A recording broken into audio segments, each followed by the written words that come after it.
প্রতিদিনের মতো আজও সকালে ঘুম ভাঙলো, কিন্তু আজকের সকালটা ছিল একটু স্পেশাল। কারণ সকাল সকাল এমন সুন্দর একটা সারপ্রাইজ পাবো সেটা কখনোই ভাবিনি।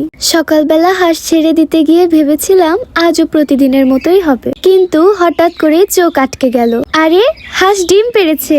এর চেয়ে সুন্দর সারপ্রাইজ আর কি হতে পারে। আমার ছোট্ট হাঁসগুলো সেদিনই নিয়ে এসেছিলাম, আর আজ ওরাই ডিম দিয়েছে। যারা হাঁস পালে তারাই জানে এই খবরটা আসলে কতটা খুশি। ছোট্ট একটা ডিম, কিন্তু এর পেছনে আছে যত্ন, সময় আর অনেক ভালোবাসা। এরপর চলে গেলাম আমাদের কবুতরকে খাবার দিতে।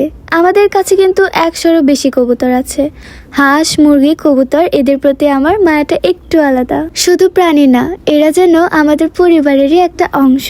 আমার সকালটা যেন প্রতিদিন ঈদের মতোই শুরু হয়, কারণ প্রতিদিন আমার হাঁস, মুরগি আর কবুতরগুলোর সাথে একটু সময় কাটাই। ওদের সাথে থাকলেই আপনিই মনটা ভালো হয়ে যায়। এরপর চলে গেলাম আমার প্রিয় বাগানটার কাছে।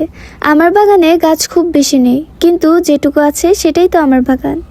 এই কয়টা গাছ নিয়ে আমার সব ভালোবাসা। আপনাদের নিশ্চয়ই মনে আছে, এই গাছটা যখন নিয়ে এসেছিলাম তখন মাত্র 2টা ফুল ছিল, আর এখন দেখুন কতগুলো ফুল ফুটেছে। আমি যখন গোলাপ গাছটা নিয়ে এসেছিলাম তখন এই গাছটায় মাত্র 2টা কলি ছিল। আপনারা অলরেডি সেটা দেখেছেন, কিন্তু দুর্ভাগ্যবশত আমার ছাগলগুলো ওই 2টা গোলাপের কলি খেয়ে ফেলেছে। সুখের সাথে সাথে এমন ছোট ছোট কষ্টও মেনে নিতে হয়। এরপর লক্ষ্য করলাম যে আমার জবা গাছে আর হাসনাইনা ফুলের গাছে বেশ কয়েকটা কলি ফুটেছে। ফুল ধরলে ইনশাল্লাহ আপনাদেরকে দেখাবো। এ পর্যন্ত সবাই ভালো থাকবেন। আল্লাহ হাফেজ।